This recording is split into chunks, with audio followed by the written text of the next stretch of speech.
The afternoon my daughter-in-law called me a mobile ATM in front of 7 people at a restaurant table. I excused myself to use the restroom, walked to the far corner of the lobby, where the noise of the lunch crowd wouldn't interfere with the call, opened my phone, and spent 4 minutes and 32 seconds dismantling the financial infrastructure that had been propping up her life for the past 9 years. 4 minutes and 32 seconds. I know the exact time because I had my phone's call log open while I walked back to the table and sat down and picked up my menu and looked at it as if I were deciding between the salmon and the chicken, which I was not. I had already ordered. What I was doing was giving myself something to look at while the blood in my ears settled back to its normal temperature, and I decided what expression to wear for the rest of the lunch. I chose composed. I have always been good at composed. 68 years of living will teach you composed if nothing else does. Her name is Jessica. Jessica Renee Holloway Beaumont, 41 years old, married to my son Christopher for 9 years, holder of the supplemental credit card I had added to my MasterCard account 8 years ago because Christopher had just started his architecture firm, and cash flow was uneven, and I did not want them to be caught without resources during the lean months. The lean months, as it turned out, lasted approximately 18 of them. After that, the firm found its footing. After that, Christopher began drawing a salary that would have made the supplemental card unnecessary. After that, nobody mentioned closing it, and I did not mention it either because the amount being charged to it each month was within the range of what I considered an acceptable ongoing contribution to my son's household, and because I am a woman who, when she has decided to support the people she loves, does not make a production of the support. This was, as I now understand it, an error. Not the support itself. I do not regret supporting Christopher. I regret the absence of any conversation about what the support was and what it meant, and what would happen when it stopped. Without that conversation, the support became invisible, and invisible support has the specific danger of all invisible things. It is not recognized until it disappears, at which point the people who relied on it tend to be surprised and aggrieved by its absence, as if the thing that supported them had failed in some fundamental obligation, rather than simply made a decision about its own resources. I should have had that conversation years ago. I know this. I am 68 years old, and I know it now. And I am telling you because the knowing is part of the story. But I am ahead of myself. You need to understand what happened at that table before you can understand what happened after. The lunch was a celebration. That is the word Jessica had used when she had called me the previous Tuesday to extend what she described as an invitation, but which had the structural characteristics of a summons. Christopher and I are doing a celebratory lunch on Saturday. Just us and a few of my friends. We'd love for you to come, Adele. It'll be lovely. The celebration was for the completion of a major renovation project that Christopher's firm had finished, a restaurant in Midtown Atlanta that had taken 14 months, and which had been, by all accounts, a significant commercial and critical success. Christopher had been photographed for a design magazine. The restaurant had been reviewed favorably in 3 publications I had read. I was proud of him. I was genuinely uncomplicated proud, in the way that is simple and clean and entirely about the person and not about yourself. The few friends turned out to be 7. Jessica's mother, Vivian, a woman of considerable presence who had made a career of presenting herself as more affluent than she was, and who had been doing this for so long that I was not certain she could any longer distinguish between the performance and the reality, and 6 women of Jessica's acquaintance who occupied the social stratum that Jessica had been working, with considerable effort and some of my money, to access for the past several years. They were the kind of women who wear things that are recognizably expensive without appearing to try, who have the particular ease of people for whom the anxiety of social positioning has been resolved by virtue of having arrived at the level they were aiming for, and who look at people who have not yet arrived with a warmth that is precisely calibrated to convey superiority while appearing welcoming. I know this type. I have known it my entire life. I have always found it less interesting than it finds itself. Christopher was there at the head of the table, with the slightly dazed expression of a man who has been placed in a social environment that has been arranged around him without his full participation in the arranging. He looked well. He always looks well, my son. He has his father's coloring and his father's build, and the particular kind of handsome that improves slightly with age. And he was wearing the good blazer I had bought him for Christmas 2 years ago. He saw me come in, and he stood up, which he has always done, which his father taught him, and he kissed my cheek and said, "Mom, you look great." I looked great because I had dressed for a celebration. I am 68 years old, and I still dress for occasions, because dressing for occasions is one of the ways I have always respected the things I attend. I wore the navy crepe dress and the pearls that had belonged to my mother, and the good shoes that hurt slightly, but look exactly right. And I sat down at the table and unfolded my napkin and prepared to be pleasant for 2 hours. It was going well. It was going well for approximately an hour and 15 minutes, during which we had cocktails and appetizers and the kind of surface-level conversation that these gatherings produce, easy and rehearsed, and pleasant in the way of things that don't require genuine attention. Christopher told the story of the Midtown Project with the characteristic modesty of someone who is proud but doesn't want to seem to be, and his friends asked good questions, and Jessica managed the table with the social fluency she has always had in settings like this, which is genuine and not nothing. And then one of the women, I did not catch her name, she had been introduced as someone's colleague in something or other, and she had the bright, acquisitive energy of a person who has found that asking questions is a reliable way to appear interested without actually being interested.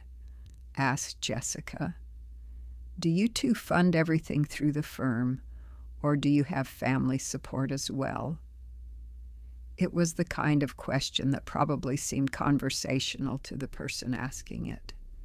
It was the kind of question to which the correct social answer in the setting was something brief and gracious that moved the conversation forward without requiring either honest disclosure or explicit deflection.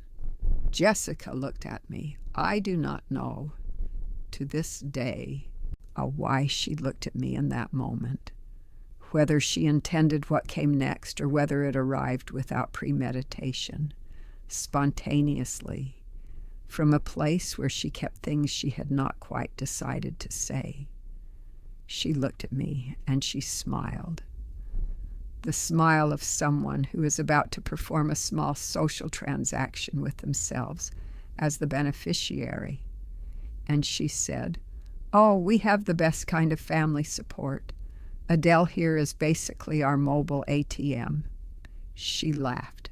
The women at the table laughed with her, because that is what you do when the host makes a joke, and you are a guest trying to signal your allegiance to the host. Vivian laughed the loudest, with the specific enthusiasm of a woman who has been waiting for permission to find something funny. Christopher did not laugh. I will give him that.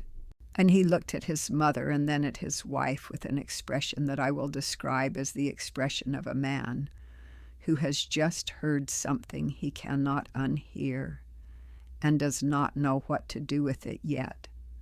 I looked at Jessica.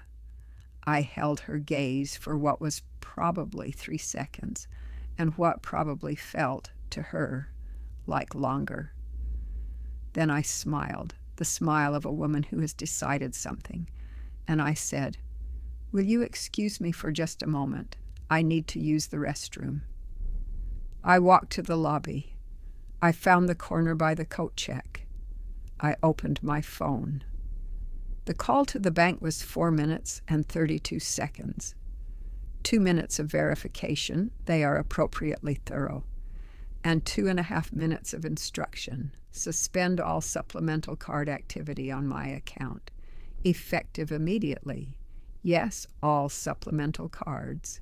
Yes, immediately. Thank you. I walked back to the table. I sat down. I picked up my menu. The salmon, I decided. The salmon with the caper sauce. I want to tell you who I am before I tell you what I did, because the two things are inseparable in the way that character and action are always inseparable, and because understanding who I am makes the mobile ATM comment land with the full weight it deserves, rather than the partial weight of a generic insult. My name is Adele Rose Fontaine Beaumont. I was born in 1955 in a small town in Georgia called Waycross, into a family that had been in that part of the state since before the Civil War, which is relevant only insofar as it explains the particular quality of the self-reliance I inherited, the kind of self-reliance that is not stubbornness or pride, but simply the practical knowledge that no one is coming to fix what is broken except you, and you had better know how to fix it. My father ran a hardware store, not a romantic hardware store, not the kind in a movie where everything is beautifully organized, and the proprietor knows every customer by name and dispenses wisdom along with the lumber. A real hardware store, loud and occasionally chaotic, and smelling of metal and machine oil, with a back office that my father occupied 9 hours a day, doing the books with a rigor that I absorbed by proximity.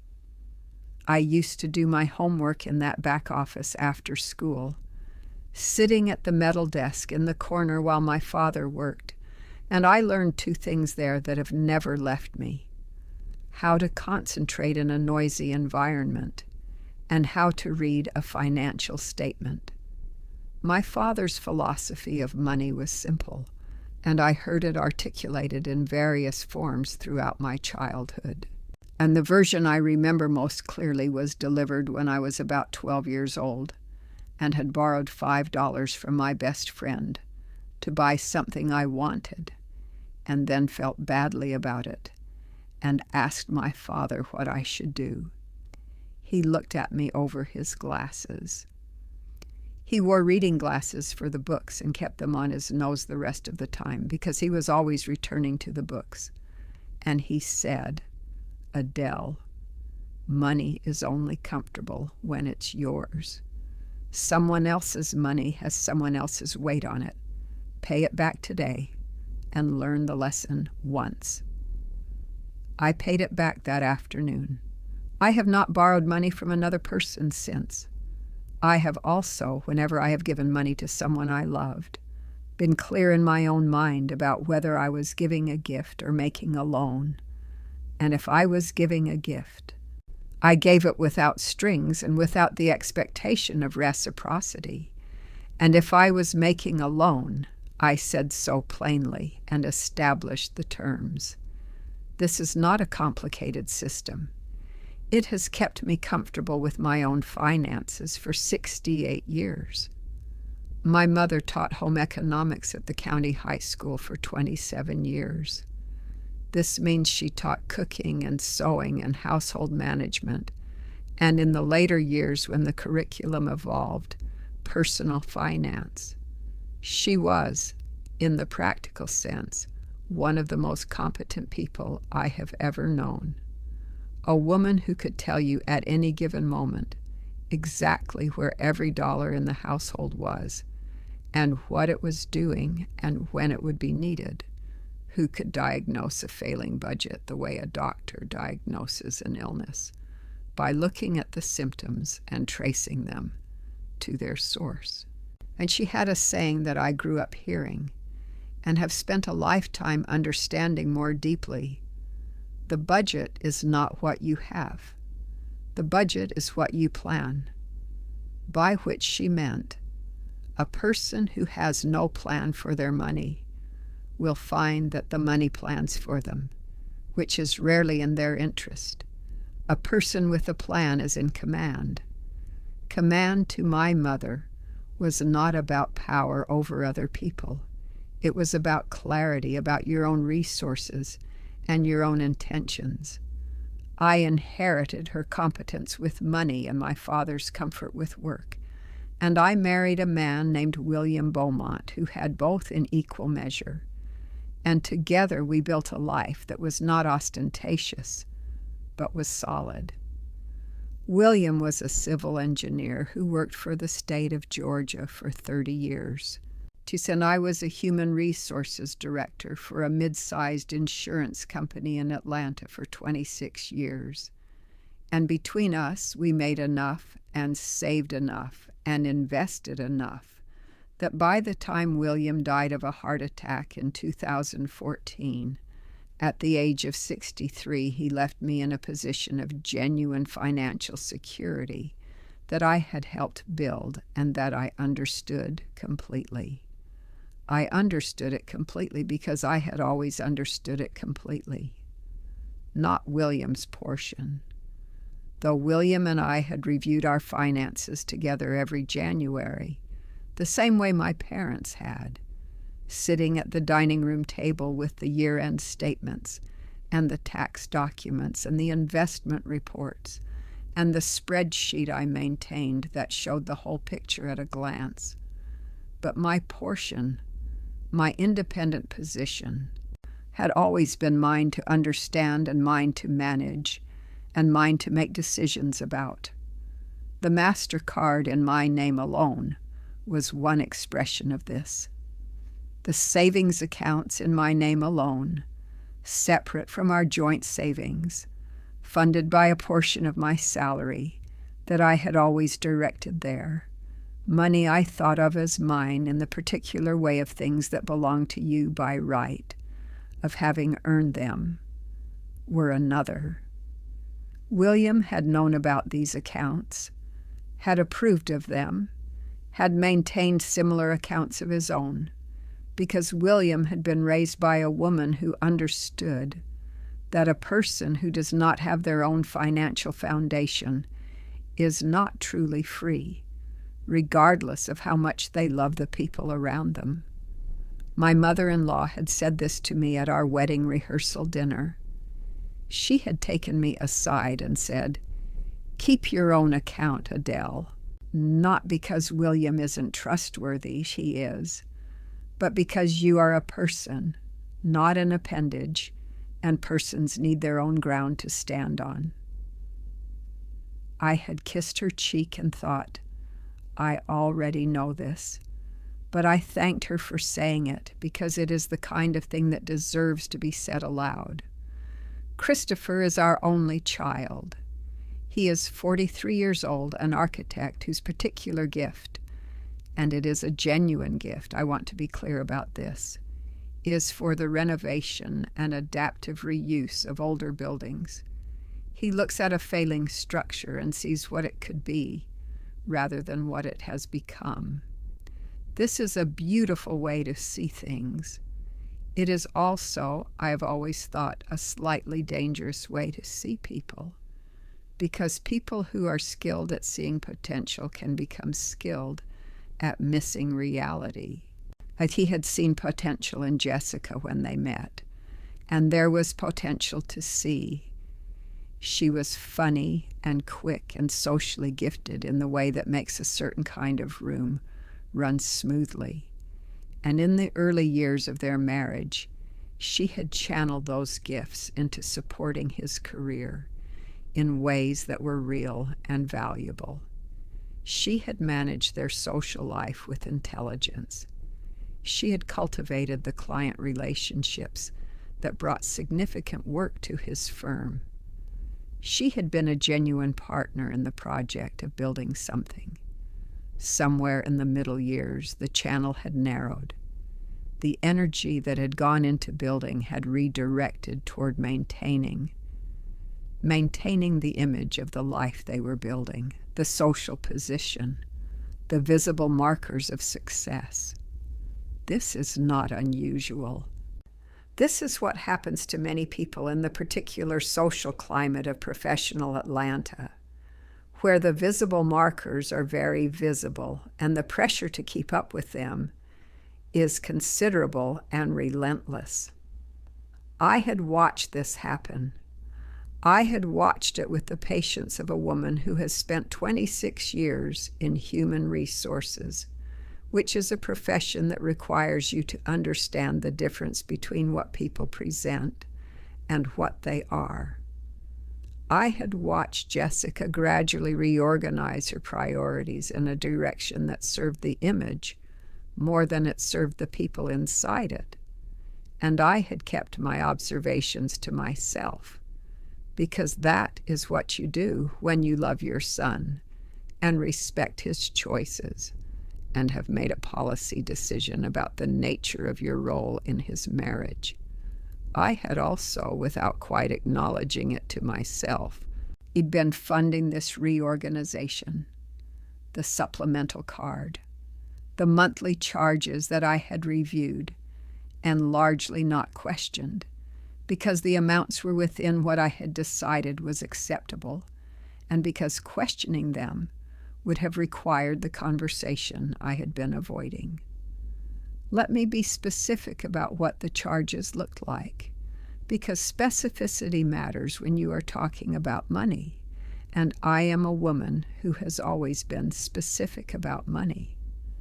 In the first 2 years of the supplemental card, the charges were genuinely useful. Grocery stores, gas stations, the occasional household supply run that fell outside the regular budget. I had established the card for cash flow purposes, and that was how it was being used. The charges were reasonable, and they were for things I could account for. In year 3, the pattern began to shift. Not dramatically, not in the way that would trigger alarm immediately, but in the way that I recognized, with my father's back office training, as a trend. The restaurant charges increased. The clothing charges, which had been modest, began appearing at higher price points. A category appeared that I privately labeled social expenditure. Charges at the kinds of establishments that people frequent when they are investing in a social position, rather than simply living their lives. In years 4 and 5, the social expenditure became the primary category. In years 6 and 7, the amounts within that category grew. By year 8, the supplemental card was being used almost exclusively for the kind of spending that my mother would have identified, without hesitation, as the budget not planning for the person planning for the image. I reviewed these statements every month. Every month I made the same assessment. Within acceptable range, continue. What was my acceptable range? I had one, defined by a number I had set in my own mind and reviewed annually. The number was based on what I considered an appropriate contribution to my son's household, given my financial position and given what I understood of their genuine needs. The actual charges were consistently below this number. Mobile ATM. The phrase arrived on a Saturday afternoon and reorganized everything I had been thinking about for 8 years. Did they really think I didn't see it? Did they really think I had been signing off on 9 years of monthly statements without understanding what they told me? I had a background in reading financial documents.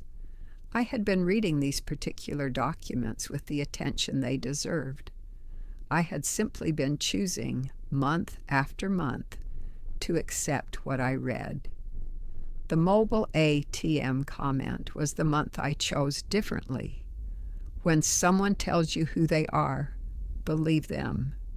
Jessica had told me in front of 7 people, and one of the most embarrassed-looking men I have ever seen, exactly who I was to her. Not a mother. Not a woman who had built her own life and made deliberate choices to extend its resources to people she loved. A machine. A dispensary. A convenience. My convenience was now closed. I want to linger on those 4 minutes and 32 seconds in the lobby, because they are the axis on which this entire story turns, and they deserve more than a passing reference. When I walked away from the table, calmly, with my handbag over my arm and my back very straight, because 68 years of carrying yourself with dignity does not stop in difficult moments, I had not yet decided exactly what I was going to do. I knew I was going to do something.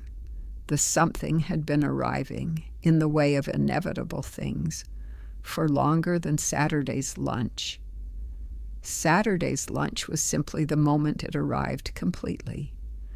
There is a quality of decision-making that I want to try to describe, because I think it is misunderstood.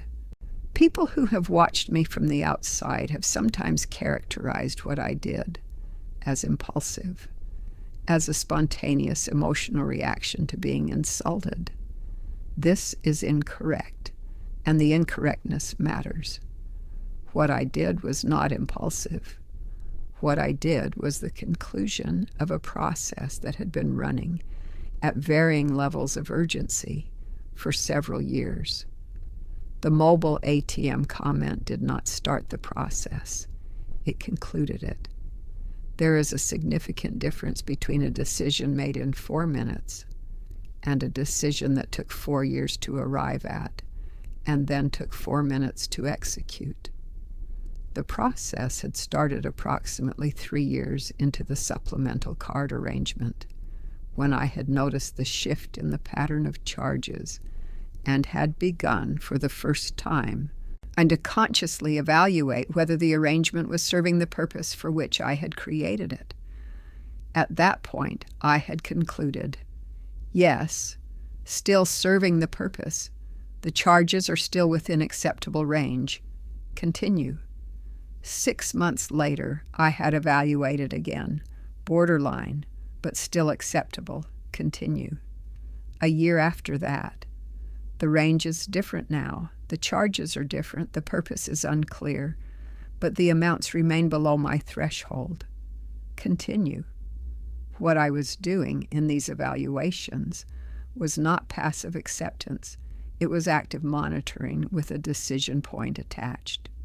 The decision point was the question: at what dollar amount or at what event does this arrangement become something I am no longer willing to maintain? I had never fully answered the dollar amount question, and because the charges had never reached the number I had in mind, which is how clever people manage to avoid triggering your threshold, by staying just below it indefinitely, in the comfortable zone where you cannot quite justify withdrawing support, without seeming unreasonable. The event, it turned out, was mobile ATM. I should tell you about the nature of the account I was calling about, because its structure is relevant to understanding what happened next. The MasterCard was my account, established in my name alone in 1989, before Christopher was born, when I was 33 years old and had just been promoted to a senior HR position and had decided that having a credit card in my name alone, not a joint card, not an authorized user situation, not a card dependent on a spouse's credit, was an expression of financial independence that I intended to maintain regardless of my marital status. I maintained it for 35 years. The account was mine. The credit limit on it was substantial because 35 years of responsible use had produced a credit history that the bank regarded with what I can only describe as institutional affection. The supplemental cards, 2 of them, one for Christopher and one for Jessica, were additions to my account, not independent accounts. They drew on my credit. They were authorized by me. They could be deauthorized by me. The authorization could be revoked at any time by me with a phone call.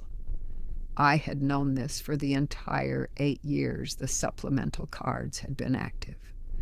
I had chosen not to exercise this knowledge. In the lobby, not with the noise of the lunch crowd behind me and the particular quiet of a decision made, I exercised it. The customer service representative who took my call was efficient and professional. She verified my identity in the required sequence. Security questions, verbal confirmation of account details, the code I had established for exactly this category of account modification. Then she made the notation, supplemental cards suspended, effective immediately. The cards would decline on the next transaction attempt. I thanked her. I ended the call. I stood in the lobby for approximately 30 seconds, not dramatically, not collecting myself in the way of someone who is overwhelmed, but simply inhabiting the moment for what it was, a decision made, an action taken, a story that had been building for 9 years, given its ending. And then I walked back to the table and ordered the salmon. The lunch continued. I ate my salmon. It was excellent. The caper sauce was properly balanced. The fish was cooked precisely to the point, where it held together without being dry, which is a narrow window and one that many restaurants fail to hit. I ate it with genuine appreciation, because whatever else was happening at that table, the salmon deserved its attention. I want to tell you what the table felt like during that hour, because it is part of the story. Jessica had returned to her social performance as if the mobile ATM comment had been a joke that landed and was now complete, requiring no follow-up and no acknowledgement. And this is a quality she has, the ability to say something that cuts and then move past it with such fluency that the person who was cut is left uncertain about whether the cut was intentional. I was not uncertain, but I was composed. I ate my salmon, and I participated in the conversation in the way that the gathering required, pleasantly, appropriately, with the surface warmth of a woman who is enjoying a restaurant meal with her son and his friends. I told the architect's colleague who asked about my career something true and brief about 26 years in HR. I asked Vivienne something about her garden, which she is known to maintain elaborately, and listened to the answer with genuine attention, because even people who have just laughed at you at their loudest have things in their lives worth being interested in. Christopher, across the table was still doing the thing he does when he is processing something, the slightly internal quality, the eye movements of a man running calculations.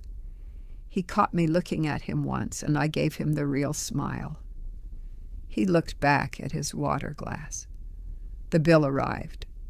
The bill at a restaurant like this one, a newer establishment in Buckhead, the kind that has a sommelier and a dedicated pastry program and prices that reflect the ambitions of both, was always going to be significant. 9 people, 3 courses each, wine that Jessica had selected with the authority of someone who considers herself a knowledgeable consumer of things that cost money, cocktails at the beginning and digestives at the end. And I had done a rough calculation in my head at some point during the dessert course. The bill was going to be somewhere between $1,400 and $1,800. Jessica took the leather folder with the check inside and opened it with the practiced ease of someone accustomed to receiving a bill and handling it without fuss. She removed a credit card, the supplemental card on my account, which I recognized by the specific shade of the metal and the positioning of the logo, and she placed it in the folder. The server took it. 30 seconds later, the server returned. The specific social dynamic that unfolds when a credit card is declined at a restaurant is something I have observed before from the outside and never quite from this angle. The server's face, professional, carefully neutral, managing the information with the discretion that the situation requires. The slight tightening around Jessica's eyes that tells you the message has been received. The moment of recalibration, the reaching for the alternative. Jessica reached into her wallet for a second card. I recognized this one too, a card she had described to me as Christopher's business card, though the business had no legitimate need for a card used to fund personal lunches, which I happened to know because I had been the primary bookkeeper for the architecture firm in its first 2 years, and the firm's expense accounts had never included restaurant meals for Jessica's social obligations. The server took the second card. The server returned. This time, and the server leaned slightly toward Jessica and spoke in a low voice that was nonetheless audible to the immediate vicinity of the table, because the immediate vicinity of the table was precisely positioned to hear it. "I'm sorry, ma'am. This one is also not going through." The silence at the table was of the specific variety that descends when 9 people who have been making comfortable social noise suddenly have nothing to make noise about. Vivian said from across the table, with the bright, aggressive energy of a woman who has decided that the best response to her daughter's embarrassment is to create a larger commotion that reframes the situation. There must be some kind of error with their system. This is ridiculous. The server admirably did not change his expression. "I can run it again if you'd like, ma'am." But it did come back declined twice. Christopher reached for his own wallet. He opened it. He looked inside it with the expression of a man doing a calculation he already knows the outcome of. "My cards are at the office," he said quietly. "I didn't bring them." This was the specific moment. The restaurant quiet around our table. 9 people with empty dessert plates and a bill that had nowhere to go. That was the consequence of one comment at one lunch table. The mobile ATM had apparently gone offline. I looked at Jessica. She looked at me. Between us, in the space of that look, was the full accounting of 9 years. I opened my handbag. I removed my personal Visa card, not the MasterCard, The visa, the card that was mine alone and had never been shared and would not be shared now. I placed it on the table. "I'll cover the bill," I said. "We can sort out the rest later." The server took my card. It was approved. Of course it was approved. Jessica said. "Adele, Later," I said, quietly. The word landed exactly where I aimed it. I want to be honest with you about what happened next, because there is a version of this story that has Vivian and Jessica washing dishes in the restaurant kitchen, aprons tied over their good clothes, their social performance dismantled in public view while the other diners watched. This version circulates among the people who know me, improved slightly in the retelling the way stories always are, and I do not entirely object to it because it has the structure of justice, and justice is satisfying. The truth is more precise and, I think, ultimately more devastating than the dishwashing version.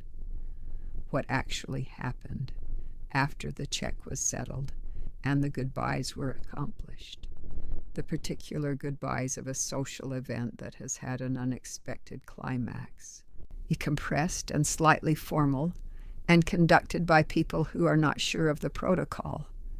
Christopher found me in the lobby and asked if he could ride home with me.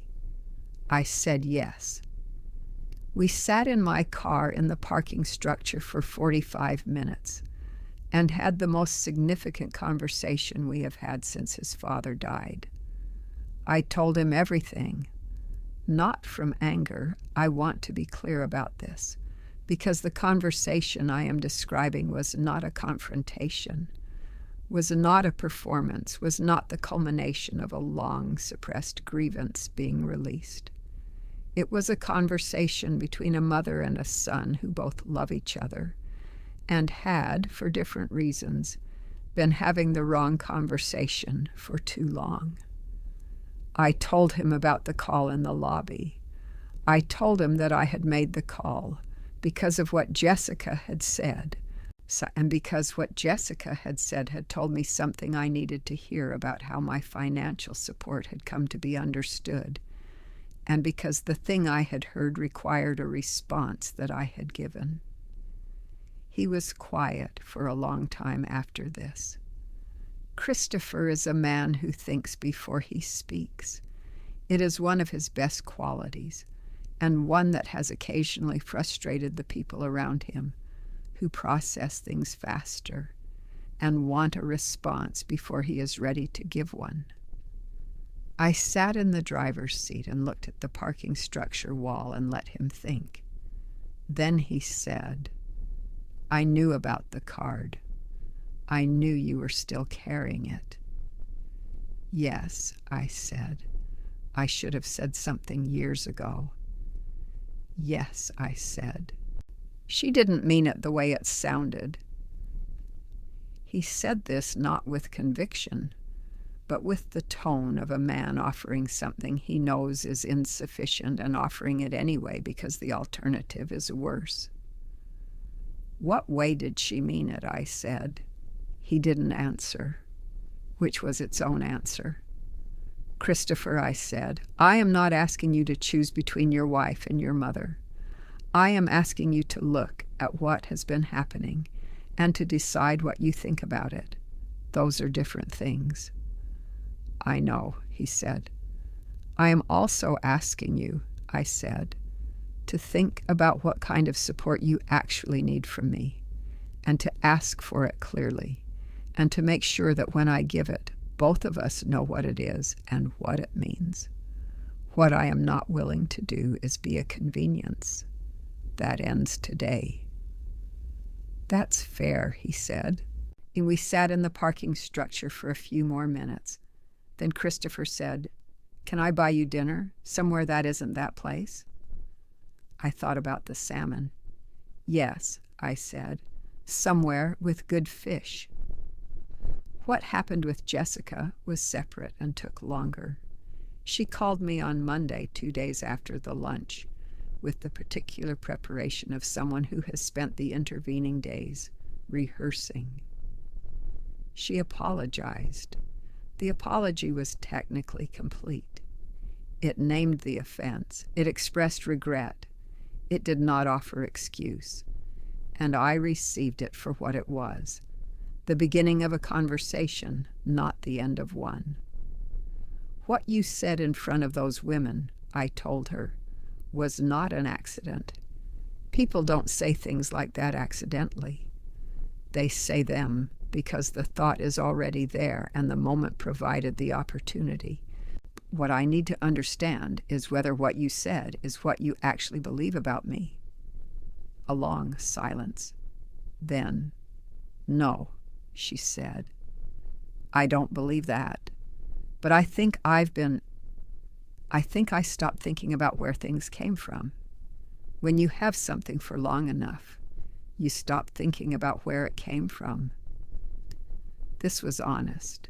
I gave her credit for the honesty. The cards are suspended, I said. That is permanent. If Christopher's firm needs financial support while it grows, I am willing to discuss a formal loan arrangement with terms and a repayment schedule. I am not willing to have an informal arrangement that has no structure and no acknowledgement. Is that understood? Yes, she said. Good, I said. Now let's talk about what the lunch actually needs to look like going forward. And I mean a real conversation, Jessica, not a performance. I've had enough of the performance. The conversation we had that day, and it was a long one, more honest than any we had had in 9 years, with more of the reality of what both of us had been thinking and not saying, allowed into the room than had ever been permitted before, was not comfortable. It was, however, real. Real conversations are not always comfortable. Comfortable conversations are frequently not real. I have always chosen real.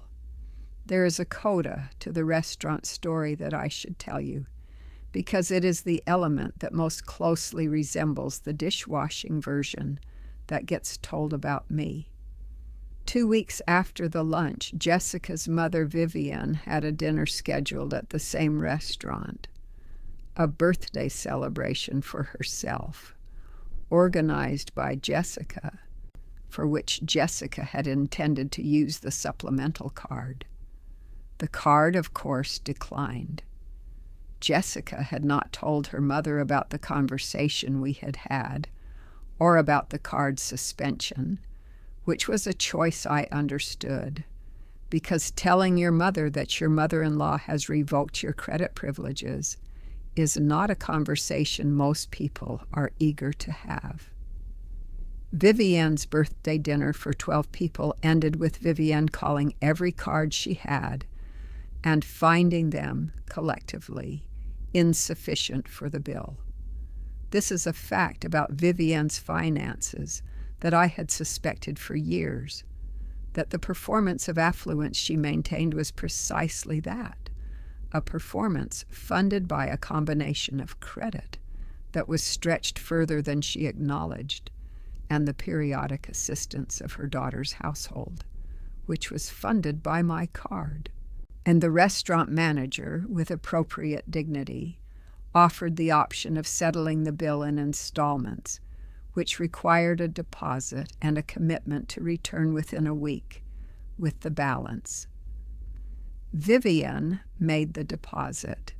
She and Jessica left the restaurant together in the particular silence of women who have encountered a practical consequence and have not yet decided what it means. Christopher told me this 2 weeks later, in the matter-of-fact tone of a man who has been thinking carefully about what he knows and what it tells him. He told me without editorial. He did not ask for my response. He was, I think, simply telling me because it was part of the record, and he had decided I should have the record. All right, I said. All right, he agreed. We had reached by that point a new kind of understanding. It was cleaner than what preceded it. It had edges and structure in the clear light of things that are finally named. I found it considerably more comfortable than the comfortable arrangement that had been in place before, which tells you something about what comfort actually is and what it actually requires. It has been 14 months since the lunch at the restaurant in Buckhead. I want to tell you what those 14 months have contained, because consequence is the part of a story that matters most and is most often told too quickly, as if the aftermath were a formality rather than the actual substance. The supplemental cards remain suspended. This is a permanent state of affairs that I communicated clearly and early and have not revisited. The architecture firm has not needed formal financial support from me, which suggests that the firm's genuine financial position was stronger than the pattern of reliance on my card had made it appear. That the expenditure funded by my card was not, as it turned out, essential to the household's function, which is itself an interesting piece of information about what the money had actually been for. What the money had been for, I now understand more clearly, was a buffer, not against genuine hardship, but against the discomfort of having to live within the actual limits of what they earned rather than at the slightly elevated level that my card permitted. When the buffer was removed, they discovered that the actual limits were livable, that what they had without the supplement was enough, that the image being maintained had been costing more than it was worth in the specific practical terms of who was funding it and what they had to say about you while doing it. They are still married. I want to say this clearly, because some people who hear this story assume that the consequence was a divorce, which it was not. They are still married, and the marriage is different now in ways that Christopher describes as better, though he says it carefully, the way you describe something that costs something as better, because the cost was real, and you are honest about the cost even when the outcome was worth it. Jessica has returned to work part-time. She had a background in event management before the marriage and had been treating the social cultivation of Christopher's client relationships as a substitute for the career, which is not quite the same thing, and which she has apparently acknowledged as such. She is working now with an events firm in Midtown, doing something she is genuinely good at, and the difference in how she carries herself, the specific quality of a person who is doing something because they are capable of it and have chosen it rather than because it is convenient, is visible to me on the occasions we meet. I told her this directly at a dinner in the spring. She received it with a mixture of gratitude and something more complicated. The recognition, I think, of how long it took to get to a place where this kind of directness between us was possible, and the awareness that getting here required a Saturday in Buckhead. We did not discuss the Saturday. We did not need to.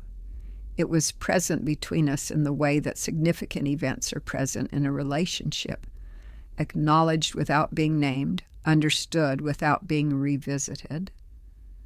Christopher and I have dinner together, just the two of us, on the first Sunday of every month.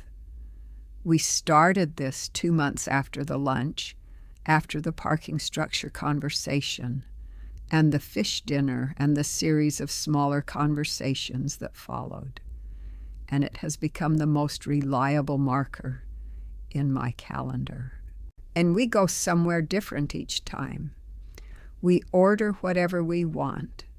The bill is always split, not because I cannot afford to pay it, but because we decided together that splitting it was the right practice for the relationship we are building now, which is a relationship between two adults who care for each other and who have chosen not to arrange that care as a service provision. At one of these dinners, approximately 6 months after the Buckhead lunch, Christopher told me something I had not known. He told me that he had, in the early years of the supplemental card arrangement, offered to have the card removed, had suggested to Jessica that it was unnecessary, that the firm was generating enough revenue, that they should not be relying on his mother's credit for household expenses. He said Jessica had been dismissive of the suggestion. She had said, "Your mother wants to help. Let her help." He had accepted this. He told me this with the expression of a man who has examined a decision he made years ago and has found the decision wanting, and who is reporting the finding because the integrity of the telling requires it. "She was right that I wanted to help," I said, "but wanting to help is different from having your help taken for granted, and you should have had the conversation with me directly, not left it to her." "I know," he said. "I told myself it was keeping the peace. It was actually just easier than the conversation." "Yes," I said. "Those look the same from the inside and feel very different from the outside." He nodded. We ate our dinner. The restaurant that evening was a Thai place in Decatur that he had read about and wanted to try. And the larb was excellent, which I told the server and meant. Christopher had ordered the same thing and agreed, and we talked for 2 hours about his current project, a 19th century warehouse in Grant Park being converted to housing, the structural challenges of the existing brickwork, the particular pleasure of working with a client who understood what they were getting and wanted what it actually was rather than what they had imagined it to be. This is what I mean when I say it is better, not the absence of difficulty. We have had difficult conversations in the past 14 months, and we will have more. But the presence of him, the actual Christopher, who is more interesting and more honest and more himself than the managed version who attended 9 years of supplemental card-funded social events. The actual Christopher, who tells me things that are true over Thai food on a Sunday evening, I have him back. I had not quite understood how much of him I had been missing until he was there again. It is better. I want to say this plainly. It is measurably better. The dinners we have now contain more of him than the previous 9 years of family lunches and holiday gatherings and supplemental card arrangements had produced. He talks about his work differently, not performing his success for my benefit, not managing my impression of how well things are going, but actually describing what the work is and what he thinks about it and what he is trying to figure out. He is, at 43, in the middle of becoming something, and I get to watch it happen, which is one of the gifts of being the parent of an adult child when the relationship between you is genuinely honest. Jessica and I have arrived at something I would not quite call warmth, but would call clarity. We know where we stand with each other. The knowing is mutual and explicit in a way it was not before, and explicit clarity, even when it is not warm, is considerably more comfortable to inhabit than the ambiguous comfort of a relationship that has never been fully named. She is good to my son. That remains true. And she is more careful now about the way she speaks in public about the people who support her life, because she has experienced the specific consequence of being incautious about that. Vivian settled her birthday dinner bill. She paid it in 2 installments over 2 weeks, and the manager of the restaurant, when Christopher told me this, described the experience as uncomplicated, which I took to mean that Vivian had managed the logistics of it without making it into a larger event than it already was. I give her credit for that. Managing embarrassment quietly is itself a form of grace. I think about what the mobile ATM comment cost, not what it cost me. I have thought about that extensively, and the accounting is clear. But what it cost Vivian and Jessica in the aggregate over the 14 months since. The social capital expended in explaining to their circle that the financial arrangements had changed. The recalibration of the image they had been maintaining, which had been built, in part, on a foundation that was no longer available. The specific discomfort of having to think about where money actually comes from when the source of the money has expressed a clear opinion about how it would like to be regarded. I do not think about this with satisfaction. I want to be precise about that, because satisfaction would require that I had wanted the outcome for its own sake, and I did not. What I wanted was clarity. What I wanted was the relationship with my son that I now have. What I wanted was to be treated as a person rather than a service. I got all three. I have been thinking in the months since about the specific nature of what happened in the lobby. 4 minutes and 32 seconds. A call I had the right to make. Had always had the right to make. And from the first month I had added those cards to the account that I simply had not made before because the conditions that made it necessary had not yet arrived. The mobile ATM comment was not, in the end, an insult. It was information. It told me, with the clarity that a good financial statement provides, exactly what my role had become and how it was understood. And once I had the information, I did what any sensible person does with accurate information. I used it to make a decision. The decision in 4 minutes and 32 seconds was the most efficient thing I had done in 9 years. Everything before it had been slower.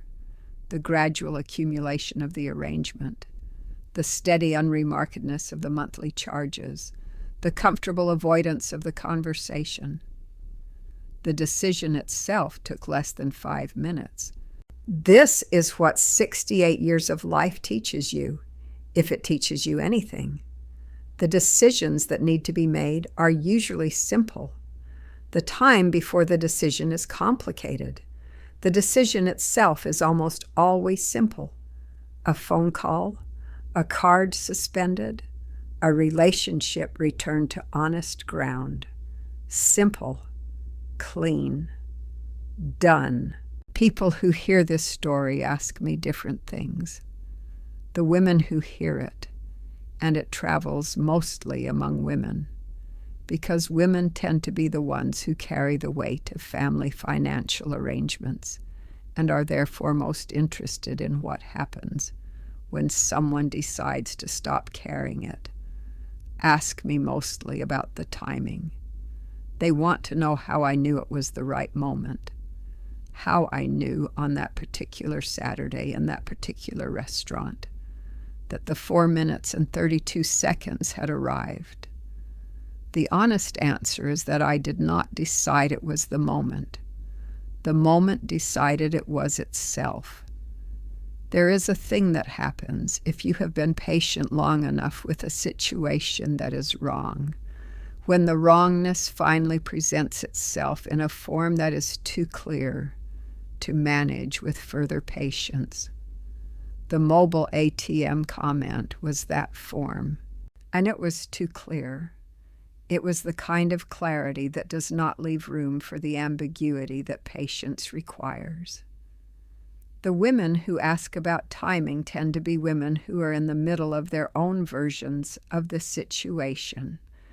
Women who have been generous without structure, who have been giving without acknowledgement, who have reached the point of needing the conversation, but have not yet found the moment that makes the conversation inevitable.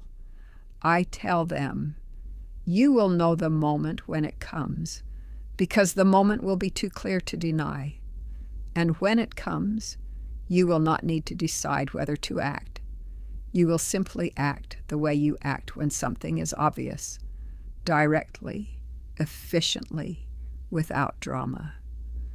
The men who hear this story, and I have told it to several men, mostly at the urging of mutual friends who felt they should hear it, ask me a different question.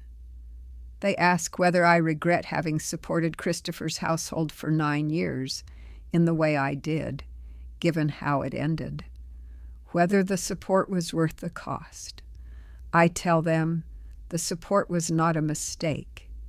The absence of structure around the support was a mistake. The support itself, the extension of what I had to the person I loved, during a period when that extension was genuinely useful, was not wrong. What was wrong was the failure to have the conversation that would have maintained the support as a gift, rather than allowing it to become an assumption. I have thought about why I did not have that conversation earlier, and the honest answer is that having the conversation would have required me to acknowledge that the relationship between Jessica and me was not what I had been treating it as, that the warmth between us was not mutual in the way I had been assuming, that my support was being received as a convenience rather than as a gift. Having the conversation would have required me to see something I had been choosing not to see. This is a common error among people of generous nature. We choose not to see the signs that our generosity is being misused, because seeing them requires us to change the story we are telling about the relationship. And changing the story is uncomfortable. It is far more comfortable to continue the story as written, to give the benefit of the doubt that perhaps the signs are misread, to decide that the relationship is better than the evidence suggests. I gave the benefit of the doubt for 9 years. Mobile ATM was the evidence that was too clear to doubt. This is the distinction I want to leave you with because I think it matters beyond my particular situation. There is a difference between generosity and accommodation. Generosity is active. It is chosen, conscious, given with awareness of what you are giving and to whom and why. Accommodation is passive. It is the gradual adjustment of your position to the needs and expectations of others, without necessarily choosing to adjust, without necessarily intending the adjustment. Accommodation looks like generosity from the outside. From the inside, if you are honest with yourself, it often feels like something else. I had been accommodating for 9 years. At the mobile ATM comment was the moment I stopped accommodating and went back to being generous, which meant, first, returning the relationship to honest terms, and second, extending myself only from a position of choice rather than expectation. Generosity from a position of choice is sustainable. It does not run out. It does not accumulate resentment. It does not require a phone call in a restaurant lobby to restore the balance. It simply continues, renewed each time by the decision to give, which is a decision made freely and therefore worth making. I have been thinking about my mother's saying, the one about the budget and planning, and its application beyond the financial. The budget is not what you have. The budget is what you plan. In the context of generosity, What you give is not only a function of what you have, it is a function of what you plan to give, to whom, and why, and on what terms. A plan makes the giving sustainable. A plan makes it clear to both parties what is being given and what it means. A plan prevents the giving from becoming invisible, and the invisible from becoming expected, and the expected from becoming assumed, and the assumed from becoming eventually a mobile ATM. Make a plan. Have the conversation. Name what you are giving and why and what you would like in return. Not money, not transaction, but the simple acknowledgement that generosity has a source, and the source is a person. I am 68 years old. I have a Visa card that has never been shared. I have a son who comes to dinner on the first Sunday of every month and tells me things that are true. And I have the pearls that belong to my mother, and the habit of dressing for occasions, and a very good financial advisor who tells me that my position is sound and will remain sound for as long as I want it to be. I have what I built, all of it, still mine. At my age, you begin to think about what you want to leave behind. Not in the morbid sense, I am in good health and I have no particular plans to go anywhere soon, but in the sense of legacy, of what the years add up to, of what the people who come after you will know about how you lived. My mother left me the pearls and the discipline of knowing where every dollar is and what it is doing. My father left me the hardware store back office and the knowledge that the books always tell the truth if you read them carefully enough. What I want to leave Christopher is the knowledge that real love has edges, that it has structure, that it is not the endless, formless provision of resources to people who have stopped noticing the source, that it is the first Sunday dinner, the honest conversation in the parking structure, the 4 minutes and 32 seconds in the lobby that clarified 9 years of accumulated ambiguity in one efficient phone call. Real love has edges. The edges are what make it real. When you disrespect your roots, the roots will eventually assert themselves.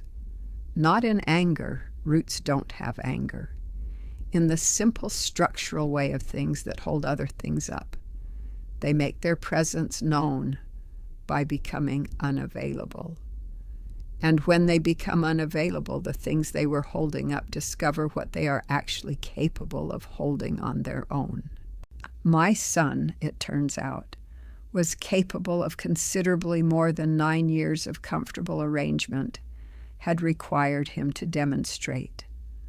I knew this about him. I always knew this about him. I simply had not, until a Saturday in Buckhead, created the conditions in which he was required to demonstrate it. He is demonstrating it now, every first Sunday, over good fish. The salmon at that first restaurant was excellent, by the way.